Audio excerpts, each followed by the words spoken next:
ನಮಸ್ಕಾರ ವೀಕ್ಷಕರೇ, welcome to my channel.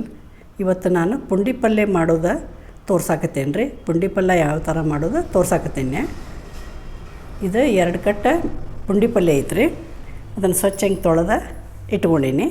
ಒಂದು ಪಾತ್ರೆ ಒಳಗೆ ತೊಳೆದಂಥ ಪುಂಡಿ ಪಲ್ಯ ಅದ್ರಾಗ ಹಾಕ್ಕೋಬೇಕ್ರಿ.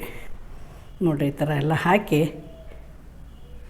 ಪಾತ್ರೆ ಒಳಗೆ ಹಾಕಿ 1 ಸ್ಪೂನ ಮೆಂತ್ಯ, 1 ಬಟ್ಲು ಶೇಂಗಾ ಹಾಕಿ ಇದನ್ನು ಒಂದಿಷ್ಟು ನೀರು, 1 ಚರಿಗೆ 1.5 ಚರಿಗೆ ನೀರು ಹಾಕಿ ಮುಚ್ಚಿ ಗ್ಯಾಸ್ ಮೇಲಿಟ್ಟು 10 ನಿಮಿಷ ಕುದಿಸ್ಬೇಕ್ರಿ. ಇದನ್ನು ನೋಡಿರಿ, ನೀರು ಹಾಕಿ ಒಂದು 10 ನಿಮಿಷ ಕುದಿಸ್ಬೇಕು. 10 ನಿಮಿಷ ಆಗೋಣ ಮುಚ್ಚಬೇಕು. ಮುಚ್ಚಿ ಕುದಿಸ್ಕೋಬೇಕ್ರಿ ಒಂದು 10 ನಿಮಿಷ. ಚಲೋ ಕುದೀತೈತಿ. ಅದು ಮೆತ್ತಗಿರ್ತೈತಿ, ಲಘು ಕುದೀತೈತಿ. 10 ನಿಮಿಷ ಆಗೋಣ ನೋಡಿರಿ, ಕುದ್ದೈತಿದ, ಭಾಳ ಚಲೋ ಕುದ್ದಿರ್ತೈತಿದ. ಕುದ್ದಂಥ ಪುಂಡಿ ಪಲ್ಯ ಇರ್ತೈತಲ್ಲ ರೀ. ಹಿತ್ತಾಳೆ ಪಾತ್ರೆ ಏನಿರ್ತಾವಲ್ಲ, ದೇವ್ರ ಸಾಮಾನ ಇವು ಹಿಂಗೆ ಪಂಚಪಾಳ ಗಂಟಿ ಅದೆಲ್ಲ ಸ್ವಚ್ಛ ಆಗ್ತಾವೆ ಅಂತ ಹೇಳಿ ನಾ ಹಿತ್ತಾಳೆ ಬುಟ್ಟಿ ಒಳಗೆ ಬಸಾಕತ್ತೇನೆ ರೀ. ನೀವು ಈ ಥರ ಮಾಡಿ ನೋಡಿರಿ. ಹಿತ್ತಾಳೆ ಸಾಮಾನು ಇದು ಹುಳಿ ಅಂಶ ಇರ್ತೈತಿಲ್ಲ, ಭಾರಿ ಸ್ವಚ್ಛ ಆಗ್ತಾವ್ರಿ ಅವು.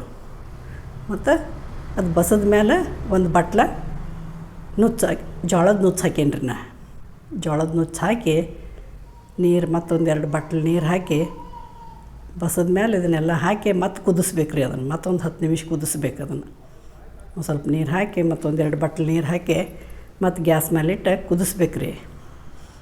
ಮತ್ತು ಕುದಿಸಿ ಒಂದು 10 ನಿಮಿಷ ಕುದೀತಂದ್ರೆ ಅದು ಚಲೋ ಹಣ್ಣಾಗಿಬಿಡ್ತೈತಿ.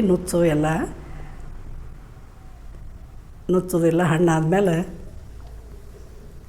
ಒಂದು ಕಡಗೋಲ ಅಥವಾ ಏನ್ರಿ ಹಿಂಗೆ ಮುಗಿಸೋದಿರ್ತೈತಿಲ್ಲ, ಹೊಟ್ಟು ಅಥವಾ ಕಡಗೋಲೆ, ಅದನ್ನು ಚಲೋ ತಂಗೆ ಮುಗಿಸ್ಬೇಕು ರೀ. ನಾವು ಆ ಪುಂಡಿ ಪಲ್ಯ ಎಷ್ಟು ಚಲೋ ಮುಗಿಸ್ತೀವಲ್ಲ ಅಷ್ಟು ಚಲೋ, ಅಷ್ಟು ಟೇಸ್ಟು ಆಗ್ತೈತಿ. ಮತ್ತು ಹಣ್ಣು ಕುದೀತೈತಿ ರೀ. ಅದು ಹಣ್ಣು ಕುದ್ದ ಮೇಲೆ ಪುಂಡಿ ಪಲ್ಯ ನೀವು 2 ದಿವಸ ಇಟ್ರೂ ಅದು ಒಟ್ಟು ಕೆಡೋದಿಲ್ಲ.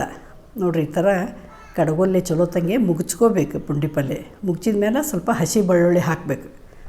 ಮತ್ತು ಹಸಿ ಖಾರ ಮನ್ಯಾಗ ಮಾಡಿಟ್ಕೊಂಡಿರ್ತೀವಲ್ಲ ರೀ, ಅಲ್ಲ ಬೆಳ್ಳುಳ್ಳಿ ಜೀರಿಗೆ ಹಾಕಿ ಅದನ್ನು ಪೇಸ್ಟ್, ನಮ್ಮ ಖಾರ ಎಷ್ಟೈತೀವಿ ನೋಡ್ಕೊಂಡು ನಮ್ಮ ಟೇಸ್ಟ್ ಅನುಸಾರವಾಗಿ ನಾವು ಖಾರ ಹಾಕ್ಕೋಬೇಕಾಗ್ತೈತಿ. ಖಾರ, ಅರಿಶಿನ ಪುಡಿ, ಉಪ್ಪು, ಸ್ವಲ್ಪ ಇಂಗು ಎಲ್ಲ ಹಾಕಿ ಮತ್ತೊಂದಿಷ್ಟು ಮುಗಿಸ್ಬೇಕ್ರಿ. ಮುಗಿಸಿರ ಅದು ಎಲ್ಲ ಖಾರ, ಉಪ್ಪು, ಅರಿಶಿನ ಪುಡಿ, ಹಿಂಗ ಎಲ್ಲ ಕುಡ್ಕೋತೈತಿ. ನೋಡಿರಿ, ಎಷ್ಟು ಚಂದ ಜಿಗುಟ, ಎಷ್ಟು ಚಂದ ಆಗೈತಿ ಪುಂಡಿ ಪಲ್ಯ. ಹಿಂಗೆ ಆಗ್ಬೇಕ್ರಿ. ಮತ್ತು ಯಾವ ಬೇಕಾದ್ರೂ ನುಚ್ಚು ಹಾಕ್ಕೋಬೋದು ನೀವು. ಜೋಳದ ನುಚ್ಚು ಹಾಕೀನಿ. ನೀವು ಯಾವುದು ಜೋಳದ ನುಚ್ಚು ಇರಲಿಲ್ಲ ಅಂದ್ರೆ ಯಾವುದು ಇಡ್ಲಿ ರವೆ ಅಥವಾ ಗೋಧಿ ರವೆ ಯಾವುದು ಹಾಕ್ಕೋಬೋದು. ಮತ್ತು ರುಚಿಗೆ ತಕ್ಕಷ್ಟು ಉಪ್ಪು ಹಾಕ್ಕೋಬೇಕ್ರಿ. ಮತ್ತು ಬೆಲ್ಲ ಹಾಕ್ಕೋಬೇಕು. ಒಂದು ಕಣ್ಣಿ ಬೆಲ್ಲ, ಸಣ್ಣ ಕಣ್ಣಿ ಬೆಲ್ಲ ಹಾಕ್ಕೋಬೇಕ್ರಿ. ಬೆಲ್ಲ ಹಾಕೋದು ಹುಳಿ ಇರ್ತೈತಿಲ್ಲ, ಬಸದಿರ್ತೀವಿ ಆದರೂ ಹುಳಿ ಇರ್ತೈತಿ. ಹುಳಿ ಇರೋದ್ರಿಂದ ಸ್ವಲ್ಪ ಬೆಲ್ಲ ಹಾಕಿದ್ರೆ ಅದು ಟೇಸ್ಟ್ ಕೊಡ್ತೈತಿ. ಅದು ಕುದ್ದೈತಿ, ಸೈಡಿಗೆ ಇಟ್ಟೇನಿ. ಅದಕ್ಕೆ ಒಗ್ಗರಣೆ ಕೊಡೋಣ್ರಿ.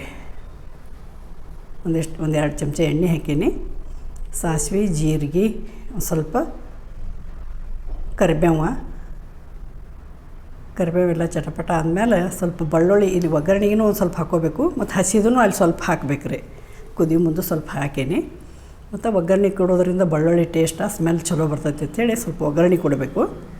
ನೋಡಿರಿ, ಈ ಥರ ಒಗ್ಗರಣೆ ಕೊಟ್ಟು ಸ್ವಲ್ಪ ಒಗ್ಗರಣೆ ಚಲೋ ಫ್ರೈ ಆಗ್ಬೇಕು ರೀ. ಅದು ಬೆಳ್ಳುಳ್ಳಿ ಕರಿಬೇವು ಅದು ಸ್ವಲ್ಪ ಕೆಂಪಾಗುವಂಗೆ ಒಗ್ಗರಣೆ ಕೊಟ್ಟು ಅದು ಮಾಡಿ ರೆಡಿಯಾಗಿರ್ತೈತಿಲ್ಲ, ಆ ಪುಂಡಿ ಪಲ್ಯ ಒಳಗೆ ಸುರಿ ಬಿಡೋದ್ರಿ. ಅದನ್ನು ಭಾರಿ ಟೇಸ್ಟ್ ಆಗ್ತೈತಿ. ನೀವು ಈ ಥರ ಪುಂಡಿ ಪಲ್ಯ ಮಾಡಿ ನೋಡಿರಿ.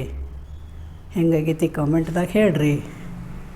ಮತ್ತು ಈ ವಿಡಿಯೋ ನಿಮಗೆ ಇಷ್ಟ ಆಗೈತಿ ಅನಿಸ್ತೈತಿ. ಇಷ್ಟ ಆಗಿದ್ರೆ ಒಂದು ಲೈಕ್ ಕೊಡಿರಿ, ಶೇರ್ ಮಾಡಿರಿ, ಕಾಮೆಂಟ್ ಮಾಡಿರಿ. ನೋಡಿರಿ, ರೆಡಿ ಆಗೈತಿ. ಅದು ಒಗ್ಗರಣೆ ಎಲ್ಲ ಅದ್ರಾಗ ಸುರಿವೆ ರೊಟ್ಟಿ, ಕಟ್ಟಿ ರೊಟ್ಟಿ, ಜೋಳದ ರೊಟ್ಟಿ ಜೋಡಿ ತಿಂದುಬಿಟ್ರೆ ಭಾರಿ ಟೇಸ್ಟ್ ಆಗ್ತೈತಿ. ನೀವು ಈ ಥರ ಪುಂಡಿ ಪಲ್ಯ ಮಾಡಿ ನೋಡಿರಿ. ರೆಡಿ ಆಗೈತಿ ನೋಡಿರಿ ಪುಂಡಿ ಪಲ್ಯ. Thank you for watching.